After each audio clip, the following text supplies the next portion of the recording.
বৃষ রাশি সাপ্তাহিক রাশিফল ৩রা জুন থেকে ৯ জুন ২০২৪। বৃষ রাশির জাতক জাতিকাদের জন্য বৃহস্পতি আপনার প্রথম উত্তম গৃহে উপস্থিত থাকবে এবং তাই বেশিরভাগ বয়স্ক ব্যক্তিদের এই সপ্তাহে তাদের স্বাস্থ্য সম্পর্কে সতর্ক থাকার পরামর্শ দেওয়া হচ্ছে। অন্যথায় তারা জয়েন্টে ব্যথা, কোমরে ব্যথা ইত্যাদি সমস্যায় ভুগতে পারে, যার জন্য তাদের অর্থ ব্যয় করতে হবে।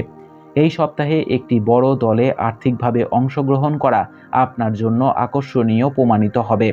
যাই হোক, কেতু আপনার চন্দ্র রাশির পঞ্চম ঘরে অবস্থান করবে এবং এর কারণে আপনার ব্যয় অনেকাংশে বৃদ্ধি পেতে পারে। ফলস্বরূপ আপনাকে পরবর্তীতে কিছু সমস্যার সম্মুখীন হতে হবে।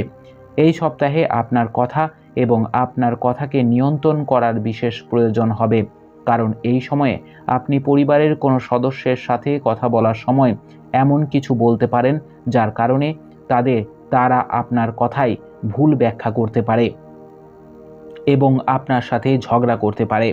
এই সপ্তাহে কর্মক্ষেত্রে আপনি দেখতে পাবেন যে অন্য কোনো সহকর্মী আপনার সমস্ত অর্জনের প্রশংসা করছেন। অতএব আপনি যে কাজ করছেন তার কৃতিত্ব অন্য কাউকে নিতে দেবেন না, অন্যথায় আপনাকে আপনার কর্মজীবনে নেতিবাচক ক্ষতির সম্মুখীন হতে হবে। আপনি যদি এই সপ্তাহে প্রতিযোগিতামূলক পরীক্ষার জন্য প্রস্তুতি নিচ্ছেন, তবে সময়টি আপনার জন্য বিশেষভাবে অনুকূল হবে। তা সত্ত্বেও এই সময়ে আপনাকে আগের থেকে আরও কঠোর পরিশ্রম করতে হবে, কারণ তবেই আপনি ভালো ফলাফল পাবেন। এমন পরিস্থিতিতে এই সময়ে সর্বোত্তম সদ্ব্যবহার করুন এবং বিষয়গুলি বোঝার চেষ্টা করুন। উপায়: বৃহস্পতিবার বৃহস্পতি গ্রহের জন্য যজ্ঞ হবন করুন।